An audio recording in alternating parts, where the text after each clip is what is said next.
Hey everybody. So, a question arose a few days ago why I hadn't done a video in a while. And actually, as it turns out, I didn't do a video the entire time that I was in Mexico. And the reason for that was because I was really busy the whole time.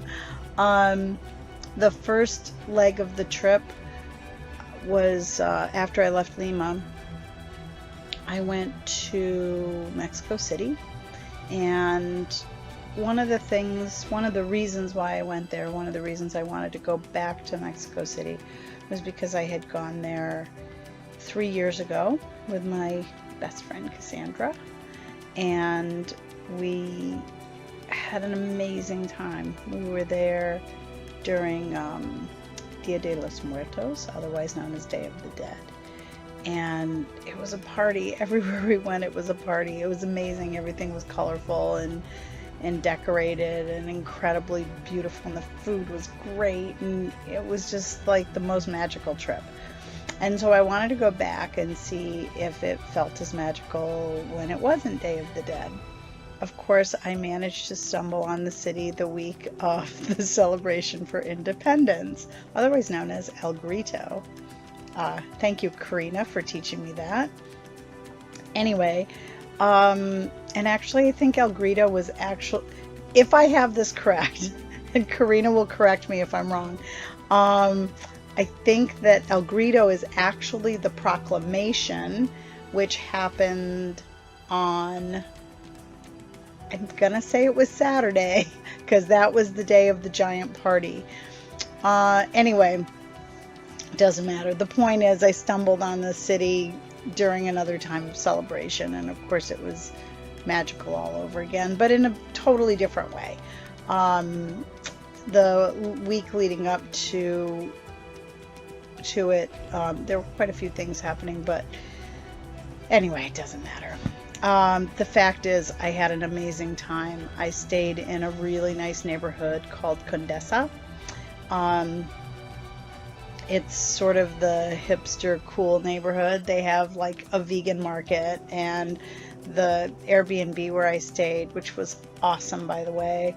My hosts were the nicest people who really helped me out, and like gave me tips on places to go and things like that. And they were just really nicely available if I needed them.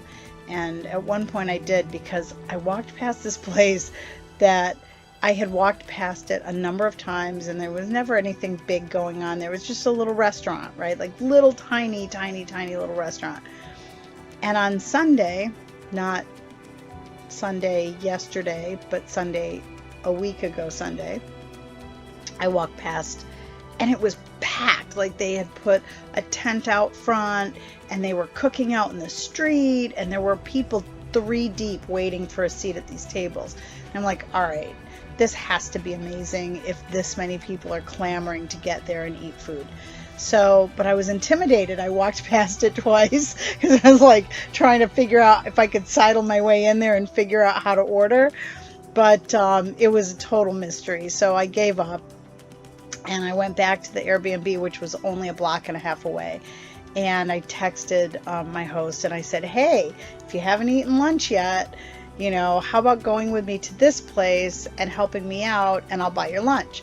So she and her husband went with me there, and it turned out to be just this incredible thing. It was, I guess on the weekends they do this, and it's brunch, but it's meat, which is super weird. Barbacoa, which is mutton, otherwise known as sheep, not lamb. But the way it's cooked, it's just, I can't even explain how perfect it is. It was one of the best things I've ever eaten in my life. And it comes with, you get a bowl of soup, which is the soup made from the bones or whatever when they cook the meat. And then, and it's got a little rice in it and a little, I don't know, this one had chickpeas. I was kind of expecting those big corn bits, but, because you get that a lot in soup in Mexico, but it was chickpeas. Anyway, it was super good, and the tacos were just like, You'll never ever in a million years get a taco like that in the US. It was so good, I couldn't stand it. Anyway, so I ate a lot of great food. I went to a number of museums that I hadn't been to the time before. I saw the Museum of is it anthropology? Yes, the Museum of Anthropology, which basically, what's the word I'm looking for? It traces the ancient history, the prehistoric history, right up until colonization of the entire country of Mexico. And it's basically by region. And it was so cool. And I literally scratched the surface. I could have gone back there. You probably could go every day for a week and not see the whole thing. Anyway, super great. The trip was amazing, magical as before. I will absolutely go back to Mexico City. There's no question. It is one of the coolest cities I've ever been to. And, you know, obviously I stayed in a nice neighborhood, and I went to really cool places, and I didn't wander into some of the other areas of the city which aren't as nice, but every big city has aren't as nice places. So anyway, that was Mexico City. I was there for, I don't know, 4 days, I think. And then a week ago, Monday, the 10th, I flew to Oaxaca, which is on the Pacific coast. It's in the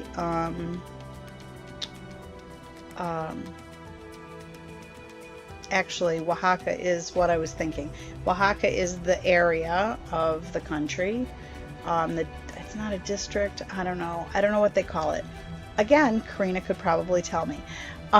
Anyway, the area of the country, the state maybe, is Oaxaca.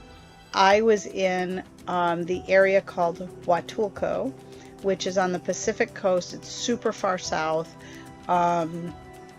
There are 9 bays, the Bahías de Huatulco, and I was staying in the Bay of Santa Cruz. La Crucecita is the largest sort of town nearby there. So my friend Chris has been living there for 5 years, which is amazing. She moved down there as her retirement home and is living there unbelievably inexpensively, and has a great life. It's like paradise beach life. You just can't even imagine it. And the interesting thing about Huatulco is that the entire area is actually, I'm probably going to use the wrong terminology, but I'm going to try to express it as best I can understand it. The government identified this area as an area that would be awesome for tourism. And so basically there's an oversight body, this group called Fonatur, I think I got that right. And there's a ton of money dedicated to this area. So it's got this weird sort of Disney feel to it, because it's just a little too clean, and it's a little too sort of, I'm going to use the term Western, but like Americanized. There's tons of hotels. But then it's got like totally traditional, normal Mexican stuff there too. So I don't know, it's just the oddest place, and beautiful beyond belief. Like you can't believe places like this exist on Earth. It's kind of weird because a lot of the really touristy places like Cancun are just, you know, like their cruise ships come in, people get off, they go to some little ticky-tacky shops, and then they maybe do an excursion, and then they get back on the ship and they leave. But this has this huge group of expats that live there, and then and most of them come down for like the season. Tons of them from Canada. For whatever reason, this area is a magnet for Canadians. So go Canada, because they found the place. And then there are a couple of resorts. There's a Secrets, and Dreams, which I'm assuming is owned by the same hotel chain. And then a lot of local hotels, like locally owned hotels or hotels owned by expats. So they're smaller hotels, but they're really nice with, you know, like nice pool areas. Oh, cool thing, you can't build a building over 4 stories, so everything's super low to the ground, really nice. You don't have any high-rise condo buildings or anything like that blocking the view. Anyway, if you guys want to go to my Instagram account, also Alex in Madison, as is all of my social media. Alex in Madison on YouTube, or I'm sorry, on Instagram. And I've been posting pictures, and I'll post more because you just literally can't believe how beautiful it is. So anyway, down here around the bays, right, you're up against the ocean. Here are all the bays, here are all the beaches. It's super, super beautiful. But it's like blocked in by these mountains. And you know, it's not easy to get to. Like, if you want to take a bus from Oaxaca City to Huatulco, it takes 7 hours by bus because you have to go back and forth like all these switchbacks through the mountains. It's literally a 30-minute plane ride if you leave Oaxaca Airport and go to, or I'm sorry, if you leave Huatulco Airport and go to Oaxaca City. So as the crow flies, it's nothing. But trying to get there by bus is 7 hours. I couldn't believe it.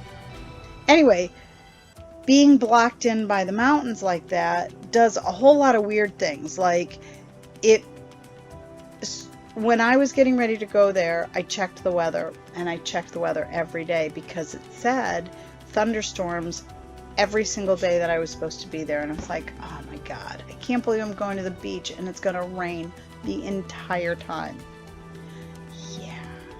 It rained twice, and both times it was at night. Turns out that all that weather is for like the whole region, which is the mountains. Well, the thunderstorms never come up over the mountains, so it rains like crazy up in the mountains where it's all jungly and stuff, but then it doesn't get down by the beach. So every day was beautiful. The sun shone, it was warm, we went swimming. It was just perfect all the time. It's a nutty place. I can't even describe it. And the mountains that are all, actually the entire area that surrounds Huatulco, that entire area is a national park, and it's like an eco preserve, so people can't build on it, and it's really gorgeous. I went to they call it an eco and archaeological park in a town called Copelito, which is nearby, and there are some photos. There will be more photos of that on Instagram as well. And you know, they found ruins up there of some, you know, prehistoric community that had a tiny little pyramid. It's not like a giant pyramid, but you know, it's a thing. And some really interesting stuff. I mean, it's a cool place. There's so much to see. Anyway, so that was my trip. I'm done. I'm back. I'm actually in a hotel room in Chicago right now. Tomorrow morning I'll catch the bus and go home. But the flight got in way too late to catch the Van Gelders, so here I sit. Yeah, the trip was outstanding. I'm back on American soil, and I'm going to be remembering this adventure for a really long time. Kind of sad that it's over. But I'm home, and hopefully I'll see folks who are in Madison soon-ish. Time to get settled back in. Time to get over the fact that I can't go swimming every single morning and eat guacamole for breakfast, which is I did almost every day. It was so good. Yeah, so that's it. So thanks for following along on my travels, and if I plan another trip pretty soon, or soon-ish, I will maybe do this again. It's been fun. Okay, bye. Thanks, everybody.